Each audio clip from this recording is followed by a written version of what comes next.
Hello student, कैसे हैं आप सब। उम्मीद करता हूं आप सभी लोग बहुत स्वस्थ होंगे, मस्त होंगे और अपनी पढ़ाई भी अच्छे से कर रहे होंगे।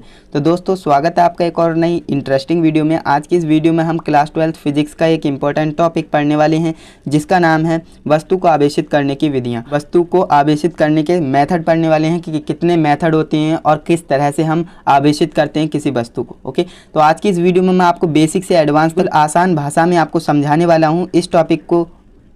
और ये टॉपिक आपके एग्ज़ाम में पूछ लिया जा सकता है। ऐसा मैं क्यों बोल रहा हूँ, क्योंकि ये टॉपिक ज़्यादा पूछा नहीं जाता है, बट हमें पढ़ना तो है, क्योंकि आ गया तो क्या करेंगे, है ना। तो इसलिए आपको स्किप कुछ भी नहीं करना होता है, सिलेबस में पढ़ना सब होता है। ओके, तो इस टॉपिक को भी आप बिल्कुल आसानी से समझ सकते हो इस वीडियो के थ्रू। तो आप इस वीडियो को शुरू से लेकर एंड तक कंप्लीट देखिएगा। एंड चैनल पर हो तो चैनल को सब्सक्राइब भी कर लेना, क्योंकि इसी तरह से क्लास 10 12 की वीडियोज़ आती रहती हैं। फ्रेंड्स, आप अपने बोर्ड की प्रिपरेशन कर सकते हो, वो भी बिल्कुल फ्री में। ओके, तो चलिए दोस्तों, वीडियो स्टार्ट करते हैं। दोस्तों, वस्तु को आवेशित करने की विधियां 3 हैं, और 3 कौन कौन सी विधि हैं वो मैं आपको बताने वाला हूं। सबसे पहली विधि हमारी है चालन के द्वारा। ओके, चालन के द्वारा, तो हम चालन के द्वारा पहले पढ़ लेते हैं। एंड उसके बाद प्रेरण के द्वारा है, एंड उसके बाद घर्षण के द्वारा है। ओके, तो हम सबको पढ़ने वाले हैं बिल्कुल डीप में, चित्र के थ्रू मैं आपको समझाने की कोशिश करूँगा। तो यहाँ पर चालन के द्वारा पढ़ते हैं, कैसे हम वस्तु को आवेशित करते हैं चालन के द्वारा।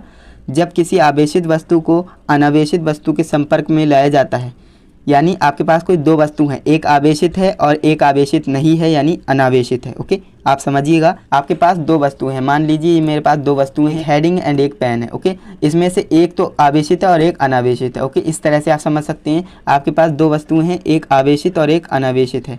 तो अब हम करेंगे क्या, जब किसी आवेशित वस्तु को अनावेशित वस्तु के संपर्क में लाएंगे, यानी कि जो आवेशित है उसको हम जो आवेशित नहीं है उसके पास लेकर जाएंगे, उसके संपर्क में लाएंगे। तो आवेशों का आदान प्रदान तब तक होता है जब तक दोनों पर समान आवेश नहीं हो जाते, तब तक ये आदान प्रदान चलता रहता है। किसका? आवेश का ट्रांजैक्शन तब तक चलता रहता है जब तक दोनों पर समान ना हो जाए। मान लीजिए मैंने आपको बोला था कि ये हमारी अनावेशित है एंड ये हमारा आवेशित है, तो मैं क्या करूँगा, आवेशित को अनावेशित के पास लेकर आऊँगा। देखिए, आवेशित को अनावेशित के पास ला रहा हूँ, तो अभी आपको दिखेगा नहीं क्योंकि आवेश को देख भी नहीं सकते हैं। अब इनमें से ट्रांसफ़र होते रहेंगे, आपको दिख नहीं रहे हैं, बट इनमें इलेक्ट्रॉन ट्रांसफ़र हो रहे हैं, और जब तक होते रहेंगे जब तक इन दोनों पर समान आवेश ना हो जाए। आई होप आप समझ गए होंगे, ज़्यादा इसमें डीप में कुछ जाने की बात है नहीं। तो अब मैं आपको यहाँ पर इसके चित्र के थ्रू समझाने की कोशिश करता हूँ। हमारे पास 2 वस्तुएं हैं, ए और बी। ओके, ए और बी है। तो अब ए क्या है, ए चार्ज है, यानी कि ए आवेशित वस्तु है, बी हमारे अनावेशित वस्तु है। ये भी मैं आपको बता दूं, ये गोला देख रहे हो, ये चालक है और ये कुचालक स्टैंड पर रखा हुआ है, ये कुचालक स्टैंड बोलते हैं। ओके, ये भी आपको याद रखना है। तो आवेशित को अनावेशित के पास लेकर आएंगे, देखिए ले आए, और इनमें से ट्रांसफ़र हुआ, किसका? आवेश का ट्रांसफ़र हुआ। अब ट्रांसफ़र जब तक हुआ जब तक बराबर नहीं होगा, बराबर हो गए तो इन्हें हटा दीजिए। इस पर भी 5 पॉजिटिव आवेश है, इस पर भी 5 पॉजिटिव आवेश है। तो आप समझ सकते हो किस तरह से चालन द्वारा हम किसी वस्तु को आवेशित करते हैं। काफ़ी आसान तरीका था, आप समझ गए होंगे। ओके, तो चलिए अब हम नेक्स्ट मेथड को पढ़ लेते हैं। नेक्स्ट मेथड हमारा कौन सा है, तो प्रेरण के द्वारा है।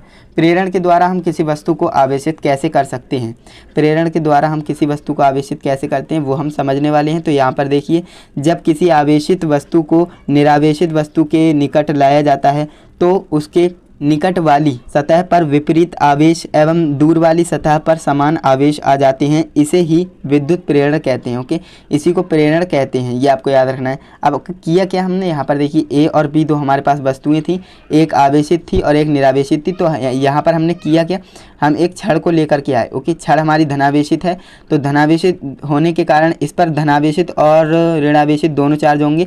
तो यहाँ पर निगेटिव चार्ज यहाँ पर आ गया, क्योंकि पॉजिटिव और निगेटिव एक दूसरे को अट्रैक्ट करते हैं और पॉजिटिव एक दूसरे को रिपल करते हैं। तो आप देख सकते हैं ये रिपल कर रहे थे, तो इसलिए ये दूसरी सतह पर चले गए हैं। ये अट्रैक्ट हो रहे हैं, तो इसलिए प्लस और माइनस ये अट्रैक्ट हो रहे हैं, तो ये निकट वाली सतह पर आ गया नेगेटिव आवेश। आप समझ गए होंगे। अब यहाँ पर हुआ क्या, हमने इसे इसी तरह से लगा, इस वाले को खिसका लिए पीछे को। अब पीछे को खिसकाया तो यहाँ पर आप देख सकते हैं इस पर पॉजिटिव चार्ज हो गया। टोटल प्योर पॉजिटिव होगा, नेगेटिव नहीं होगा, ये आपको याद रखना है। अब इसको बिल्कुल अलग अलग कर देंगे तो होगा क्या, इस पर नेगेटिव आ जाएगा, इस पर पॉजिटिव आ जाएगा। इसे हम हटा भी सकते हैं छड़ को। तो आप देख सकते हैं इस तरह से हम प्रेरण द्वारा किसी वस्तु को आवेशित कर सकते हैं। ये आप समझ गए होंगे। यहाँ पर मैंने और थ्योरी लिखी है, आप थ्योरी का स्क्रीनशॉट चाहें तो ले सकते हैं, मैं आपको समझा देता हूँ। यहाँ पर देखिए, माना 2 उदासीन चालक गोलों ए व बी को संपर्क में रखा जाता है, तो गोले ए के निकट एक आवेशित छड़ लाते हैं, तो प्रेरण के कारण ए पर नेगेटिव व बी पर पॉजिटिव आवेश आ जाते हैं। आप समझ गए। अब ए और बी को एक दूसरे से थोड़ा सा दूर ले जाते हैं और अनावेशित वस्तु आवेशित हो जाती है। इस तरह से हम किसी भी अनावेशित वस्तु को आवेशित कर सकते हैं। इसे इंडक्शन मेथड कहते हैं। ओके, ये आपको समझ में आ गया होगा। तो चलिए अब हम थर्ड मेथड के ऊपर बढ़ लेते हैं। थर्ड मेथड कौन सा होता है किसी भी वस्तु को आवेशित करने का? थर्ड मेथड हमारा है घर्षण के द्वारा। घर्षण के द्वारा यानी कि फ्रिक्शन के द्वारा हम किस तरह से किसी भी वस्तु को आवेशित कर सकते हैं वो हम समझने वाले हैं। तो यहाँ पर आप देखिए, जब किसी वस्तु को दूसरे वस्तु से रगड़ा जाता है तो हमारे द्वारा किया गया कार्य ऊष्मा के रूप में परिवर्तित हो जाता है, जिसके कारण इलेक्ट्रॉन एक वस्तु से निकलकर दूसरी वस्तु में चले जाते हैं और इस तरह वस्तु आवेशित हो जाती है। काफ़ी आसान मेथड है ये घर्षण वाला, आप समझ भी सकते हो। आपने बचपन में काफ़ी खेला होगा इससे। कैसे? आप एक पेन लेते हो, बालों में रगड़ते हो एंड पेपर्स के आप छोटे छोटे टुकड़े रख देते हो, तो उससे होता क्या है, रगड़ने के बाद आपके पेन पर एक चार्ज आ जाता है। आप जब पेपर्स के पास लेकर के जाते हो, कटे हुए पेपर्स के पास लेकर के जाओगे पेन को, तो वहाँ पर ये अट्रैक्ट होगा यानी कि पेपर्स को उठा लेता है। तो वो सिंपल सा यही मेथड था घर्षण के द्वारा। ये तो आपने बचपन में भी कर रखा था, तो इसमें कुछ समझाने वाला था नहीं, तो आप समझ ही गए होंगे। एंड इसके बाद हम नेक्स्ट वीडियो लेकर आने वाले हैं। नेक्स्ट वीडियो काफ़ी इंपॉर्टेंट है, कूलाम के नियम के ऊपर वो वीडियो होने वाली है। कूलाम का नियम मैं आपको बिल्कुल बेसिक से समझाने वाला हूँ, काफ़ी आसान तरीके से, बिकॉज वो 5 नंबर का टॉपिक है। उसे आप बिल्कुल भी स्किप मत करिएगा, वो ज़्यादातर पूछा जाता है एग्जाम में, तो उसे आप स्किप नहीं कीजिएगा। ओके, तो उम्मीद करता हूँ आपको ये वीडियो अच्छी लगी होगी। अगर आपको ये वीडियो अच्छी लगी है तो वीडियो को लाइक कीजिएगा, चैनल पे न हो तो चैनल को सब्सक्राइब भी कर लेना, क्योंकि इसी तरह से और भी इंटरेस्टिंग वीडियोस आपके लिए लाते रहते हैं। क्लास 10th 12th की बिल्कुल आसान तरीके से समझाने की पूरी कोशिश रहती है मेरी। अगर आपको फिर भी कोई डाउट है तो आप मुझे कमेंट में बताइए, या फिर आप वीडियो को दोबारा देखिए, आपका डाउट क्लियर हो जाएगा। तो चलिए दोस्तों, आज के लिए बस इतना ही। हम मिलते हैं किसी नेक्स्ट वीडियो में किसी नए टॉपिक के साथ। तब तक के लिए जय हिंद, वंदे मातरम।